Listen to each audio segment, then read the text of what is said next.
The year is 2028 and for years multinational company Omnicorp has been filling the military with their very advanced drones that keep up security around the world by using scanners that identify if someone is threatening or not on the spot.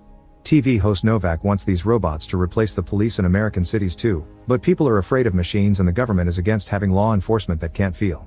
To prove his point, Novak has brought a military leader to his show to explain the details of how every operation works. He's also sent a reporter to the Middle East that will show the robots work on live TV. The reporter goes around town recording how the robots don't hurt anyone that isn't a threat, calling it a victory for safety procedures. However, the locals are clearly not happy with the fact their home is taken over by robots, so a group of rebels sneaks around with heavy weaponry and jumps on the robots for a full-out attack. Soon a violent battle ensues on the streets, with buildings getting blown up by the robots on the ground but also the flying drones that shoot any time they see an attacker. Many of these rebels also jump on the robots from roofs to bring them down. As the entire area begins to explode, the robots find a scared young boy with a knife in his hand, only trying to protect himself. But for the scanner, a knife is enough to be a threat and the robot immediately kills the boy. Novak doesn't let this change his mind and tells his viewers that what the robot did was a good thing, just part of keeping the city safe. Meanwhile at the police station, Detective Alex comes to see his boss, who demands an explanation about the incident his rude co-workers are accusing him of. Alex tells her the whole story. The previous night, Alex and his best friend met with some criminals for an undercover operation. They tricked a dealer into revealing some illegal weapons and arrested him on the spot. However, when Alex went to check the evidence locker later, the weapons they took were missing and nobody signed the paperwork, meaning a dirty cop had to take them out. Afterward, Alex and his partner went undercover again and met with the gang leader at a restaurant, but they were interrupted when the leader got a call warning him that Alex was a cop. The leader immediately left the building and sent his men to kill the cops, starting a gunfight all over the place. The two policemen quickly shot back, but they were clearly outnumbered, so when they saw an opening they tried to escape through the back alley. Alex made it outside without issues, but unfortunately his best friend got shot in the process. After hearing the story, Alex's boss scolds him for going out without backup and says she'll handle the search for the dirty cop. Meanwhile in Washington, D.C., Omnicorp CEO Sellers tries to convince the government that robot cops are a good idea, but the senator's turning him down again. Afterward at Omnicorp's headquarters, Sellers has a meeting with his team to discuss ideas on how they can make the public accept robots on the streets. Since the senators keep mentioning the fact robots can't feel, he comes to the conclusion that they need to fusion an actual human with a machine. Meanwhile at a special clinic, Dr. Norton is helping his latest patient adapt to his new hands. Norton specializes in robotic prosthetics that work based on your own emotions, so the patient must learn to concentrate on his mechanical hands to be able to play the guitar. The practice is interrupted by Sellers, who talks to Norton in private and convinces him to design a human-machine hybrid. Norton gets together with Sellers' team to discuss their options, but every retired policeman has had their wounds for too long and is now too emotionally traumatized to go back to work, so they need to look for a fresher case. In another part of the city, Alex's rude co-workers reveal themselves to be dirty cops, and they warn the gang leader that the police department is after him. To get rid of this investigation, they'll have to do something about Alex. Later, while Alex is visiting his best friend at the hospital, a criminal puts a bomb under his car. In the evening, Alex goes home and spends some time with his son David and his wife Clara. When they're about to get busy, Alex hears the alarm of his car go off and goes outside to check. As soon as he comes closer to the vehicle, the car explodes, leaving him severely injured. As soon as Omnicorp hears of this, they invite Clara to their offices to make an offer. They'll give Alex a whole new mechanical body so he can go on living. Clara is hesitant, but then they describe in disgusting detail all the wounds Alex has suffered, pointing out that if Clara doesn't make her choice now, Alex will die soon. Clara has no choice but to accept. 3 months later, Alex is happily seen dancing with his wife at a house party, but then the image starts crumbling down. The scientists reveal Alex's new form, which is 90% mechanical parts but his brain is still human, so he's slowly going through his memories. When they finally wake him up, Alex is confused and upset, so Norton quickly reminds him what happened and guides him through his first steps. However, the body feels too weird and when Alex hears the word amputee he freaks out, demanding for the suit to be removed. When Norton tries to calm him down, Alex violently pushes him away before running out of the building, pushing anyone who tries to stop him. His running speed is amazing, and when he encounters the wall surrounding the building, he can jump over it without breaking a sweat. However, when he starts running again, Norton finally decides to shut him down remotely. A moment later, Alex wakes up at the lab again, and Norton removes the main pieces of the robotic body to show Alex that only a few organic parts of him are left, so there's no running away from this. Norton says it was the only way to save him, but Alex thinks death is better than a machine and asks the doctor to pull the cord. Norton changes his mind by explaining Clara asked for the procedure and that his family is waiting for him, so he should do this for her. To prove this, Norton lets Alex call Clara, although Alex only shows her his face for now. Clara thinks he's still very handsome and can't wait to reunite with him. Now that Alex has accepted to cooperate, he spends the night at the lab, where his body goes through maintenance. The next day, he's taken to do some training with Rick, the military man in charge of handling Omnicorp's robotic armies in the field. He thinks that the machines are already perfect, so he considers it a waste of time and resources to include a human in the project, but he still provides Alex with weapons, which he can put away on his special leg compartments. They put Alex and a robot through a simulation where they must kill criminals and save civilians, and as everyone runs around doing the rescues without much trouble, Rick's predictions are true. Alex ends up being slower than the machines because the machines simply evaluate and act while Alex takes a moment to feel between evaluation and acting.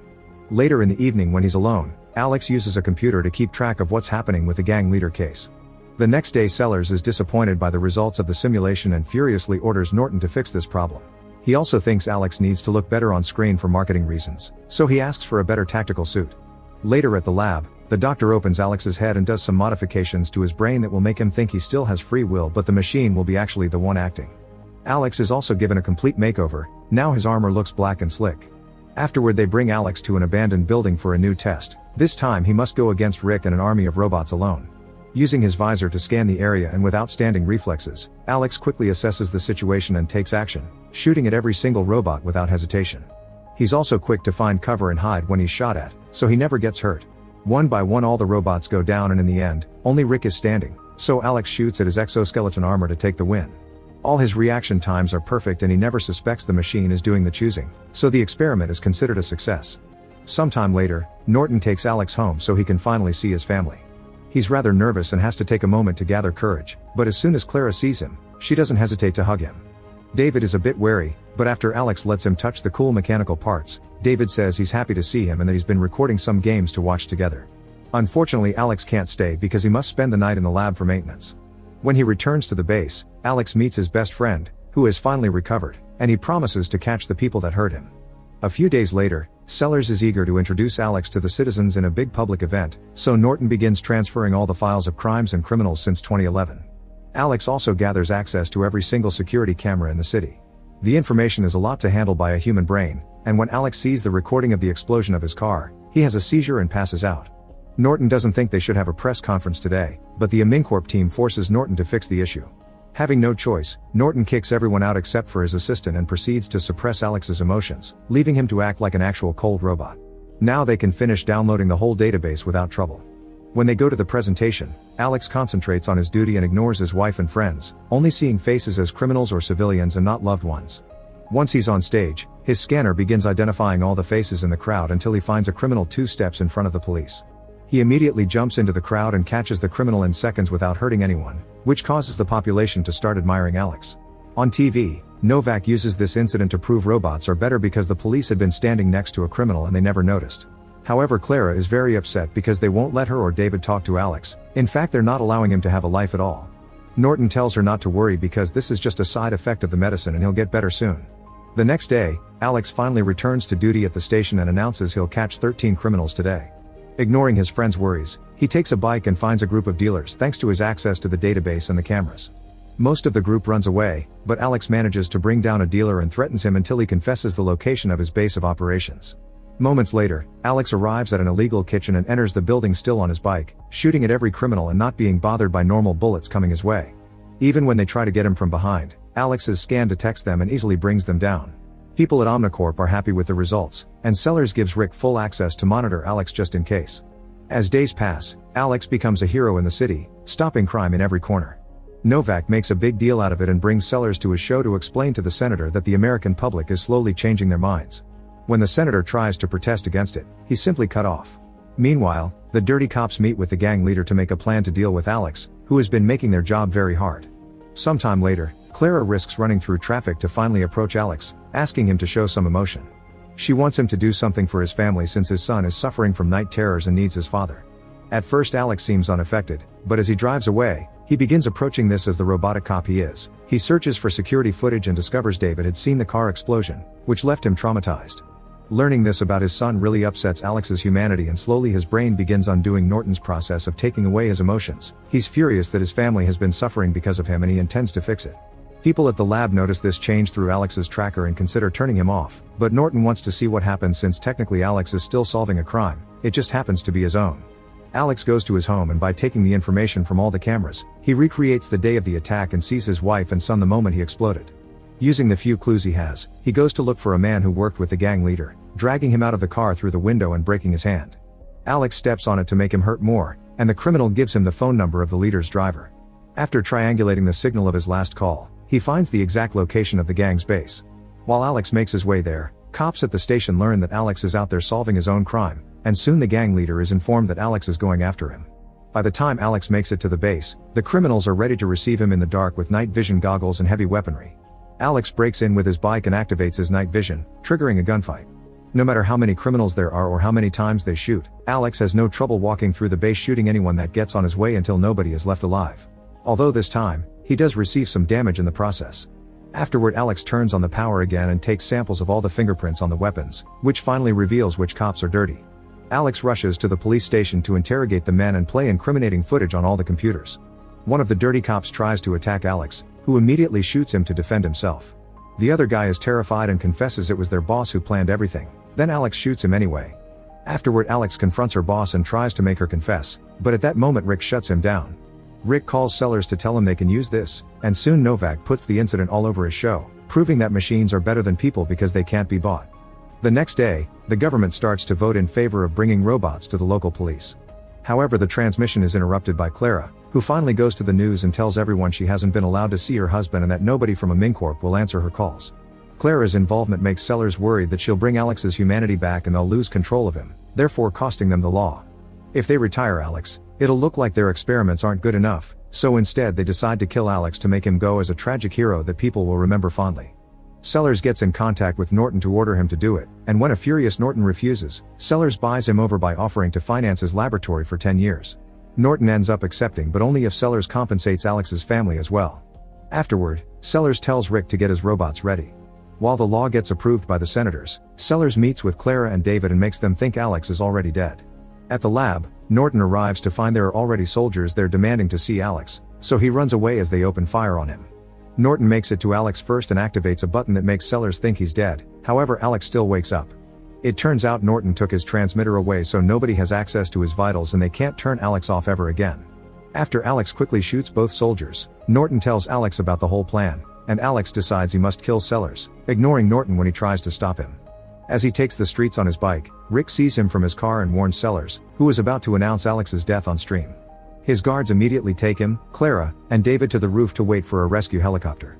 Meanwhile, Norton goes to the police to find Alex's best friend and asks for his help. At that moment, Alex arrives at Omnicorp headquarters and finds it surrounded by Rick's robots and several guards. Alex knocks down a guard in a second to make the others surrender, then he breaks into the building using his bike and starts a gunfight with the other robots. Unlike normal criminals, the robots are much better armed and have better armor, so Alex has trouble fighting them. He keeps getting hit by heavy bullets, and when he tries to jump on a robot to stop it, he's simply thrown away and gets caught under some debris. Alex manages to free himself with some shots, but running away with a wounded leg means he's too slow and the robots begin shooting him from behind. At that moment, a police truck breaks into the building, and Alex's best friend walks in front of him, causing the robots to stop shooting because cops are safe in the system. This gives Alex the chance to escape through a back corridor. Deeper in the building, Alex finds Rick and tries to shoot him, however the system has Rick classified as non-threatening and won't allow Alex to harm him. Rick has some fun shooting Alex with warning shots, and when he's ready to shoot him for good, Alex's best friend shows up and kills Rick first. Before dying, Rick shoots him back, so Alex rushes to check on his friend. Luckily the wound is non-fatal and they just need to wait for the ambulance. Next, Alex goes to the roof, and when the helicopter sees him, it flies away without picking up the group. Sellers is confident that Alex can't attack him because he's programmed as non-threatening too, but seeing Alex fighting his programming, Sellers threatens to kill Clara and David just in case. This is actually worse because Alex's love for his family allows him to override his program for good and shoots anyway, killing Sellers as the man returns the shot. Alex falls to the ground and his family rushes to check on him, but he assures them he's fine. Sometime later, Norton gives Alex back the prototype body and informs him that from now he is allowed to spend time with his family. Meanwhile, reporters on TV show that the government is more sure now that robots shouldn't be allowed on the streets and the law is cancelled, especially when Norton accepts to testify and admit everything he did was wrong. Novak is furious and rants in front of the camera, reminding the public that the USA is still the greatest country in the world.